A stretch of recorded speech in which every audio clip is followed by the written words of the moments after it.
Olha, o nascimento de Isaac não é só uma história sobre o milagre, sabe? É um momento decisivo, um verdadeiro ponto de virada lá em Gênesis. Então, hoje a gente vai mergulhar fundo na promessa, no riso e no legado que esse evento tão transformador deixou. E tudo começa com essa pergunta, né? Uma pergunta tão simples, mas tão poderosa. Ela meio que dá o tom para toda a história, desafiando o nosso próprio limite do que a gente acha que é possível. Para a gente entender essa história de verdade, vamos olhar para 4 pontos principais. Primeiro, a promessa, que parecia impossível.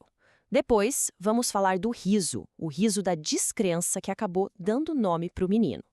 Em seguida, o milagre e o conflito que vieram com ele. E, por fim, o legado de tudo isso. Bora começar então com a promessa? Então, para começar, a gente precisa entender o cenário. E, olha, o contexto aqui é tudo. Pensa numa promessa divina que, assim, na lógica humana, não fazia o menor sentido. Parecia simplesmente impossível. Imagina só a cena. Abraão com quase 100 anos. Sara com 90. Já tinha passado e muito da idade de ter filhos e ainda por cima era estéril. Receber a promessa de um filho nessa altura da vida era algo que, humanamente falando, simplesmente não tinha como acontecer. E o mais impressionante, talvez, é que não foi um milagre que aconteceu do dia para a noite. Não mesmo. Foi, na verdade, um teste de fé gigantesco que se arrastou por 25 longos anos. Desde a primeira promessa lá atrás até o momento em que ela finalmente se cumpriu. E essa espera toda, claro, nos leva para a reação deles, né? E que reação! Uma que ficou marcada para sempre, literalmente no nome do filho. Um nome que conta toda uma história, essa transição da dúvida humana para uma alegria que só podia ser divina.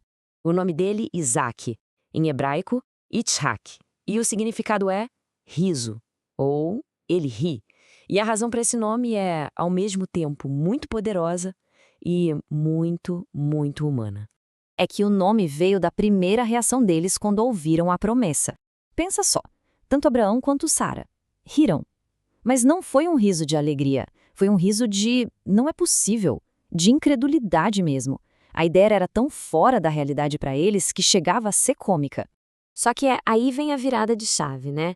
Aquele riso de dúvida, de descrença, ele se transforma completamente. Depois que Isaac nasce, o riso de Sara vira outro.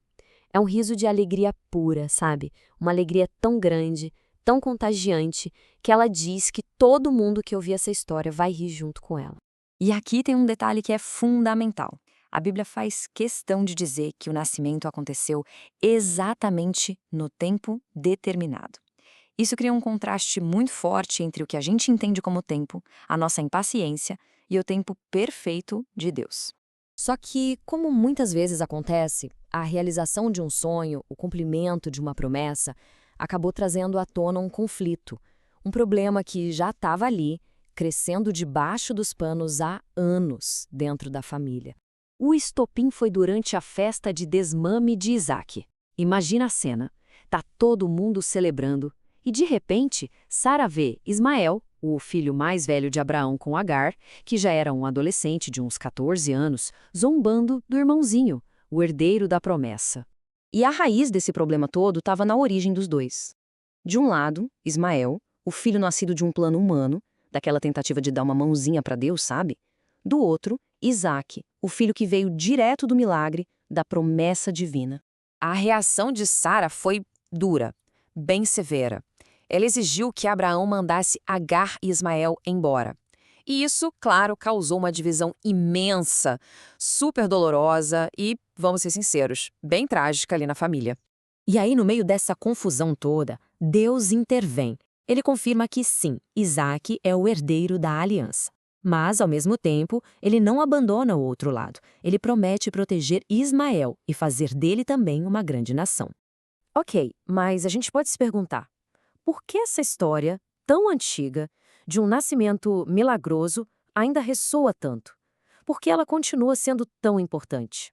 É que ela nos deixa com algumas lições bem poderosas. Primeiro, fala sobre a fidelidade de Deus, né? Que ele cumpre o que promete, mesmo que pareça impossível. Segundo, mostra que a fé de verdade muitas vezes é testada pelo tempo, pela espera. Terceiro, nos alerta sobre as consequências das nossas atitudes. E, claro, estabelece aquela linhagem da aliança que é central para toda a narrativa bíblica. E isso tudo acaba nos levando a uma reflexão, né?